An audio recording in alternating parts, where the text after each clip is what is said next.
السلام عليكم ورحمة الله وبركاته.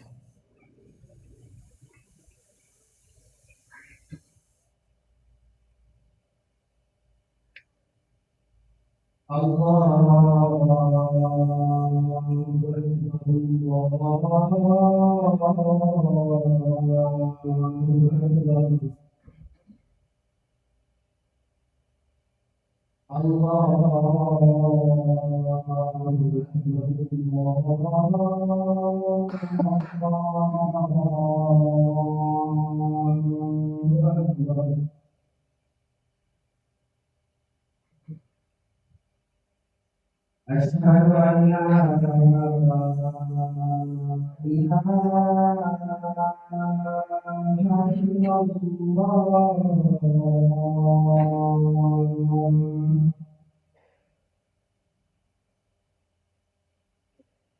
أشهد أن لا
إن الحمد لله نحمده ونستعينه ونستغفره ونعوذ بالله من شرور أنفسنا وسيئات أعمالنا. من يهده الله فلا مضل له ومن يضلله فلا هادي له. أشهد أن لا إله إلا الله وحده لا شريك له وأشهد أن محمدا عبده ورسوله صلى الله عليه وعلى آله وصحابته ومن اهتدى بهديه إلى يوم الدين. قال الله تعالى في القرآن الكريم: يا أيها الذين آمنوا اتقوا الله حق تقاته ولا تموتن إلا وأنتم مسلمون. وقال: يا أيها الذين آمنوا اتقوا الله وقولوا قولا سديدا يصلح لكم أعمالكم ويغفر لكم ذنوبكم ومن يطع الله ورسوله فقد فاز فوزا عظيما وقال يا أيها الناس اتقوا ربكم الذي خلقكم من نفس واحدة وخلق منها زوجها وبث منهما رجالا كثيرا ونساء واتقوا الله الذي تساءلون به والأرحام إن الله كان عليكم رقيبا فإن أصدق الحديث كلام الله وخير الهدي هدي محمد صلى الله عليه وسلم وشر الأمور محدثاتها فإن كل محدثة في الدين بدعة وكل بدعة ضلالة وكل ضلالة في النار. Ma'asyiral muslimin, sidang Jumat yang dimuliakan Allah Subhanahu wa taala, Rasulullah sallallahu alaihi wasallam ketika diutus oleh Allah tabaraka wa taala di kota Makkah sebagai seorang rasul, datang membawa pesan risalah dari Rabb-Nya, mengajak manusia untuk mentauhidkan Allah, mengajak manusia untuk mengesahkan Allah Subhanahu wa taala. Tahukah kita bahwa beliau diutus oleh Allah Azza wa Jalla kepada kaum yang mayoritas penduduknya adalah orang-orang yang menyembah patung dan berhala. Bagi mereka seorang muslim yang mempelajari agama Allah, bagaimana Islam tersebar hingga saat ini, mereka akan mengetahui bagaimana perjuangan yang hebat, bagaimana perjuangan yang penuh dengan rintangan dilalui oleh Nabi kita yang mulia sallallahu alaihi wasallam. Ketika Nabi sallallahu alaihi wasallam diperintahkan oleh Allah untuk berdakwah kepada mereka para penyembah patung dan berhala, dan itulah kebiasaan dan tradisi mereka, dan itu sudah mendarah daging dalam kehidupan mereka. Ketika datang Nabi Muhammad SAW menyerukan dakwah tauhid, mengajak manusia untuk mengesahkan Allah semata dan meninggalkan seluruh sesembahan-sesembahan selain daripada Allah, maka dakwah ini dinilai oleh penduduk Makkah sebagai keanehan, sebagai perkara yang aneh dan mengherankan, karena tradisi di kala itu mereka menyembah banyak Tuhan, mereka menyembah banyak patung dan berhala, sehingga apa yang datang dari Nabi yang mulia sallallahu alaihi wasallam dianggap menyelisihi kebiasaan mereka selama ini. Mereka biasa menyembah patung dengan jumlah yang banyak, menyembah berhala dengan jumlah yang banyak. Bahkan tahukah kita, di sekeliling Ka'bah ada 360 patung. Tetapi ketika Nabi diperintahkan oleh Allah Subhanahu wa taala untuk menegakkan kebenaran, maka beliau menyampaikan apa yang harus disampaikan kepada mereka walaupun pahit akibatnya. Maka Nabi menyerukan penduduk Makkah untuk meninggalkan seluruh sesembahan-sesembahan kepada patung itu, dan agar mereka menyembah Allah Tuhan yang satu.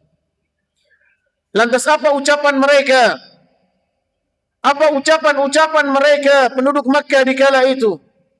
Allah abadikan di dalam Al-Quranul Karim, aja'ala al-alihata ilahan wahida. Inna hadha la syai'un ujab. Di dalam surat Sad, di ayat yang kelima, mereka mengatakan, apakah Muhammad akan mengajak kita kepada Tuhan yang satu? Apakah Tuhan yang banyak ini akan menjadi satu? Aja'ala al-aliha ilahan wahida. Inna hadha la syai'un ujab. Sungguh ini perkara yang sangat mengherankan. Itulah ucapan mereka penduduk Makkah. Artinya, mereka mempertahankan kebiasaan tradisi yang sudah mendarah daging dalam kehidupan mereka. Sehingga ketika datang perintah, ketika datang kebenaran dan sulit bagi mereka untuk menerimanya, maka mereka akan menganggap kebenaran sebuah keanehan. Dan begitu pula dalam kehidupan kita ma'asyarul muslimin yang dimuliakan Allah. Terkadang ketika kebenaran itu disampaikan, namun karena tradisi yang telah mendarah daging di dalam satu daerah, sebuah perkampungan, maka yang mereka pertahankan adalah apa yang sudah lama mereka hidupkan dan menolak mentah-mentah kebenaran tanpa mereka mau untuk melihat lebih dalam mana yang sebenarnya kebenaran itu.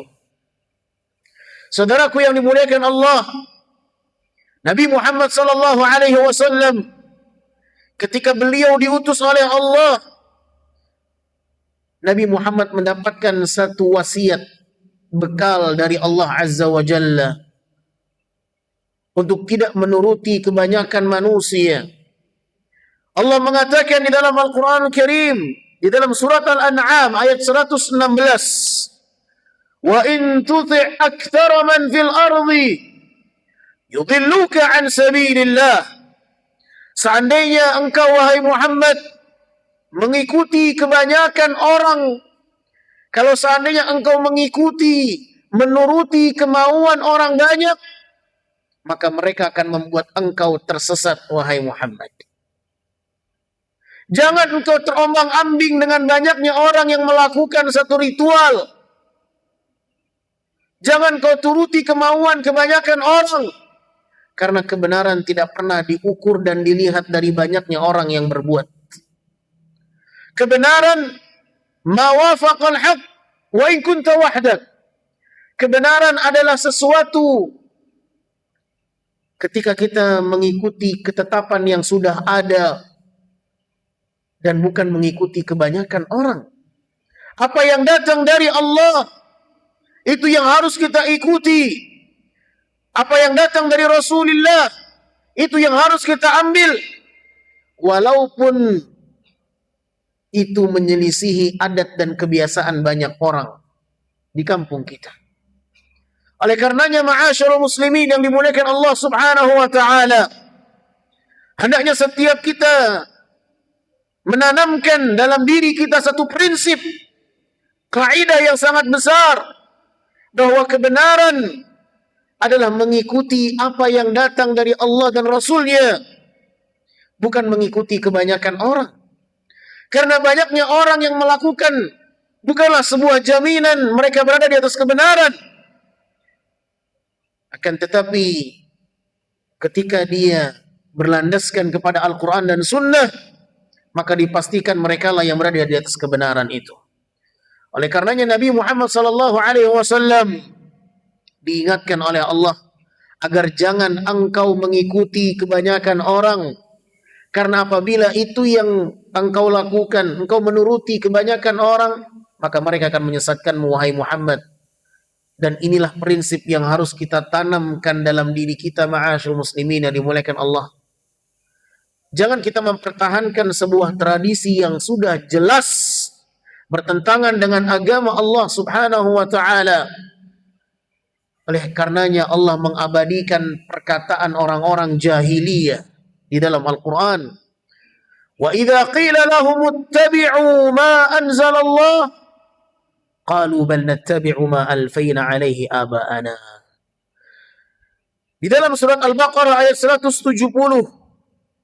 Allah subhanahu wa ta'ala mengatakan, dan apabila dikatakan kepada mereka, ikutilah apa yang telah diturunkan Allah kepada kalian, ikutilah apa yang Allah turunkan kepada kalian daripada Al-Quran.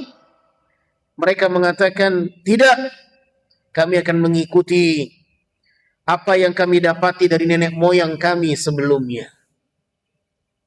Demikianlah betapa kentalnya tradisi yang sudah mendarah daging sehingga kebenaran tidak lagi bisa mereka terima. Dan ini adalah penyakit yang berbahaya, saudaraku yang dimuliakan Allah. Oleh karenanya, sepatutnya seorang muslim mempelajari agama Allah subhanahu wa ta'ala agar dia tahu mana yang harus dia ambil, mana yang harus dia pertahankan, dan mana yang harus dia tinggalkan. Jangan sampai kita mempertahankan sesuatu yang ternyata jelas bertentangan dengan agama Allah subhanahu wa ta'ala, bertentangan dengan Al-Quran dan Sunnah, namun di atas itu kita merasa yakin bahwa kita berada di atas kebenaran. Tidakkah kita menyadari bagaimana Allah Azza wa Jalla menceritakan perkataan orang-orang jahiliyah ketika disampaikan kepada mereka apa yang Allah turunkan kepada mereka daripada wahyu, akan tetapi mereka tetap pada prinsip kebatilan mereka, dan mereka mengatakan, cukuplah bagi kami apa yang kami dapatkan dari nenek moyang kami. Seharusnya ketika datang wahyu, ketika datang dalil, ketika datang Al-Quran, ketika datang syariat, maka mereka harus mendalaminya, mengkajinya, memahaminya, agar tidak salah di dalam menjalankan sebuah tradisi. Tradisi apabila tidak bertentangan dengan agama Allah maka diperbolehkan. Tetapi ketika tradisi itu jelas bertentangan dengan agama Allah, sebagaimana yang terjadi di penduduk Makkah, mereka menyembah banyak patung, menyembah banyak berhala, dan itu bertentangan dengan perintah yang datang dari Allah subhanahu wa ta'ala, maka tidak akan pernah dibenarkan, walaupun yang datang dari kebenaran itu dianggap aneh oleh mereka. Dan itulah yang Allah sebutkan, dan Allah sebutkan dalam Al-Quran Karim. Maka kuatkan mental kita sebagai seorang muslim, miliki prinsip yang benar dalam diri kita di dalam mengikuti kebenaran, bukan semata-mata melihat banyaknya orang yang melakukan, akan tetapi lihatlah mana yang sesuai dengan kebenaran, maka itulah yang harus kita ambil dan harus kita pertahankan. Fa'tabiru ya ulil absari la'allakum tuflihun.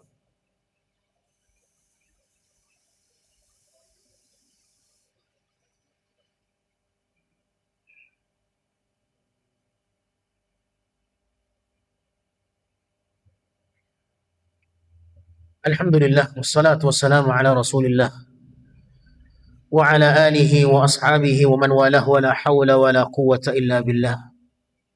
Kaum muslimin, saudaraku yang dimuliakan Allah subhanahu wa ta'ala, pada khutbah yang pertama telah kita dengarkan beberapa ayat Al-Quranul Karim, bagaimana petunjuk yang datang daripada Al-Quran dan sunnah Nabi yang mulia sallallahu alaihi wasallam sepatutnya kita jadikan itu sebagai pedoman dalam kehidupan kita, bahwa di dalam beragama, di dalam menjalani sebuah kehidupan ini, hendaklah berjalan sesuai dengan aturan Allah tabaraka wa ta'ala, bukan aturan yang sekehendak dengan keinginan kita, apa yang kita inginkan, tidak.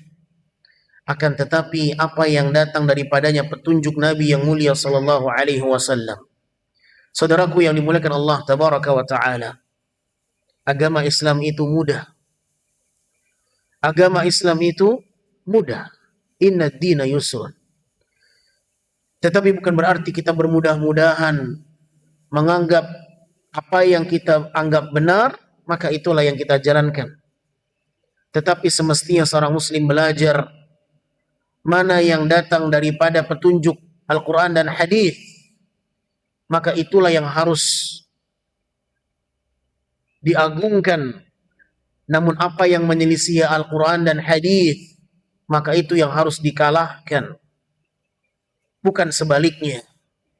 Oleh karenanya Al-Imam Syafi'i rahimahullah mengatakan, seandainya kalian mendapatiku bertentangan dengan Al-Quran dan Sunnah, maka jangan kalian mengambil perkataanku dan pendapatku.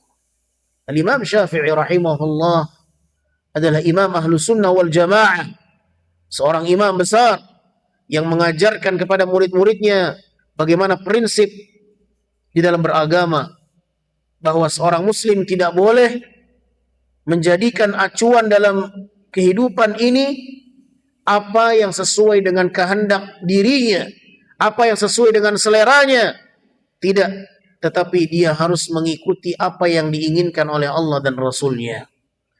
Dan tidak boleh kita mempertahankan perkataan kita, pendapat kita, tradisi kita, kalau jelas bertentangan dengan Al-Quran dan Sunnah, jadikan dia sebagai barometer dan timbangan. Al-Quran dan Sunnah adalah timbangan seorang Muslim di dalam kebenaran dan di dalam mendeteksi mana kebenaran dan mana kebatilan. Oleh karenanya Abdullah bin Mas'ud radhiyallahu taala anhu mengatakan, ittabi'u wa la tabtadi'u faqad kufitum. Ikutilah ketentuan yang ada, jangan mengada-ada, maka itu telah mencukupi kalian di dalam beragama. Ittabi'u wa la tabtadi'u faqad kufitum. Ikutilah ketentuan yang ada, jangan mengada-ada. Karena dengan itu kalian telah cukup bagaimana menjalankan agama dengan selamat. Apabila kita tahu ini datang dari agama Allah, jelas ayatnya, jelas hadisnya, maka itu adalah pedoman yang harus kita pertahankan dan perjuangkan. Namun ketika ada sesuatu yang bertentangan dengan Al-Quran dan Sunnah, maka dipastikan dia adalah bisikan syaitan. Al-Imam Syafi'i rahimahullah mengatakan, al-ilmu ma qala Allah wa qala Rasul wa ma siwa dhalika fa waswasatu syaitan. Ilmu yang sebenarnya adalah perkataan Allah dan perkataan Rasul. Adapun ilmu yang menyelisihi Al-Quran dan Sunnah, maka itu adalah bisikan syaitan. Oleh karenanya ma'asyur muslimin dan dimuliakan Allah, junjunglah tinggi, setinggi-tingginya Al-Quran dan hadis, dan jadikan dia pedoman yang tak boleh kita lewatkan, tak boleh kita tinggalkan. Tidak boleh kita lebih meninggikan sesuatu sedangkan di sana ada Al-Quran dan hadis sebagai pedoman seorang muslim. Kita selalu mengatakan Al-Quran pedoman seorang muslim, hadis adalah pedoman seorang muslim, tetapi kenyataannya di lapangan kita seringkali tidak memperjuangkan apa yang dikatakan oleh Al-Quran dan hadis. Kita lebih memperjuangkan kebiasaan tradisi yang kita dapati di lingkungan kita, padahal jelas bertentangan dengan apa yang datang dari wahyu dan kalam ilahi. Oleh karenanya saudaraku kaum muslimin yang dimuliakan Allah, hendaklah setiap kita memiliki prinsip yang benar, prinsip yang jelas di dalam mengambil referensi agama kita. Jangan sampai kita seperti orang-orang jahiliyah ketika datang kepada mereka wahyu kalam ilahi, tetapi mereka justru tetap mempertahankan tradisi nenek moyang yang mereka dapatkan, dan dengan itu mereka berada dalam kesesatan. Man amila amalan laisa alaihi amruna fahuwa raddun. Barang siapa yang melakukan sebuah amalan tidak datang ketentuannya, ketetapannya dari kami, maka perkara itu akan tertolak. Jangan sampai kita melakukan banyak hal dan mengatasnamakan bahagian dari agama Allah, ternyata itu bukan bahagian dari agama Islam. Betapa banyaknya ritual-ritual saat ini dilakukan oleh banyak kaum muslimin, padahal itu semua tidak pernah datang contohnya dari Nabi yang mulia sallallahu alaihi wasallam. Semoga khutbah ini menjadi satu perkara yang dapat mencerahkan bagaimana semestinya seorang muslim beragama dan berpijak, bagaimana prinsip yang seharusnya mereka perjuangkan untuk menjalankan agama Allah yang benar. Innallaha wa malaikatahu yusalluna 'alan nabi ya ayyuhalladzina amanu sallu 'alaihi wa sallimu taslima. Allahumma ighfir lil muslimina wal muslimat المؤمنين والمؤمنات الأحياء منهم والأموات إنك سميع قريب مجيب الدعوات يا قاضي الحاجات ربنا لا تزغ قلوبنا بعد إذ هديتنا وهب لنا من لدنك رحمة إنك أنت الوهاب اللهم أصلح أئمتنا وولاة أمورنا بما تحب وترضى وخذ بنواصيهم على البر والتقوى واجعل بطانتهم صالحين يا قوي يا عزيز ربنا ظلمنا أنفسنا وإن لم تغفر لنا وترحمنا لنكونن من الخاسرين اللهم آت نفوسنا تقواها وزكها أنت خير من زكاها اللهم اجعل العلم حجة لنا لا علينا ربنا آتنا في الدنيا حسنة وفي الآخرة حسنة وقنا عذاب النار عباد الله إن الله يأمرنا بالعدل والإحسان وإيتاء ذي القربى وينهى عن الفحشاء والمنكر والبغي يعظكم لعلكم تذكرون فاذكروا الله الكريم يذكركم واشكروه على نعمه يزدكم ولذكر الله أكبر والله يعلم ما تصنعون وأقيموا الصلاة